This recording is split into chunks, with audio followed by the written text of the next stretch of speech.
polijanona ao anatin'izay lafomba vao izay ihany sika anisany nanatrika ny fampisehoana tamin'ny fomba ofisialy ny paikady entina manadio ny fitrandrahana andramena eto Madagasikara ny masivon'ny japonais miasa simonina eto amintsika taorianan'izay rehetra izay ny tafafohy tampanao gazety ny tenany ary nanentana ihany koa ny rehetra amin'ny fanatsarana ny fomba fitrandrahana manara-penitra eto amintsika ary isoroana ihany koa anatin'ny fitrandrahana antsokosoko ny andramena ny are-pirenena toy izao Marco Antonio no mitondra tsipirim-baovao Tsirakotorsan kosa nakanysatra miarabany gouvernement tandrematory hoe Oshoya masuvoan'ny japonais miasa simonina eto Madagasikara amin'ny famoahana ny paikady entina hanadiovana ny sehatry ny asarobidy izay mahakasika betsaka ny andramena sy ny voambonina nandritra ny fampiresahana tamin'ny mpanao gazety dia nanamafy andrematory hoe Oshoya fa ilaina ny fiaraha-mientana iraisam-pirenena ny ady atao amin'ity fikirakirana tsy manara-dalàna ny asarobidy malagasy ity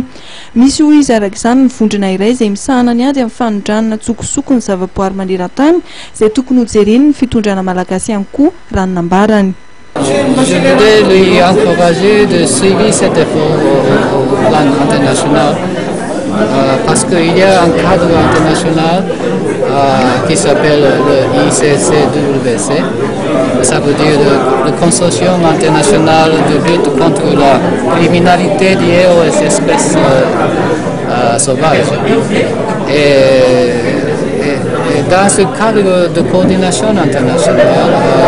le gouvernement du Japon peut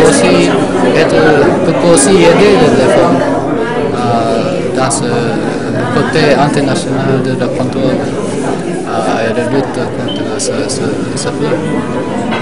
Mampiseho fahavononana lehibe hoy ny masuvo japonais ny fihetsika naseho gouvernemanta malagasy ka nirary soa izy raha nirary amin'ny fahombiazan'izay paikady eritreritra fitondrana malagasy apetraka izany indrindra ny fampisehoana izany any Genève any Suisse manoloana ny CITES na ny sampandra iraisam-pirenena amin'ny sahana ny famarotana ireo zavaboary sarobidy no marian'ny masuvo japonais ihany koa fa anisan'ny firenena sarotony amin'ny raharaha fanondranana tsokosoko ny andramena ity ny gouvernementany satria misahana ny resaka fahaiza-mitantana ity raharaha ity.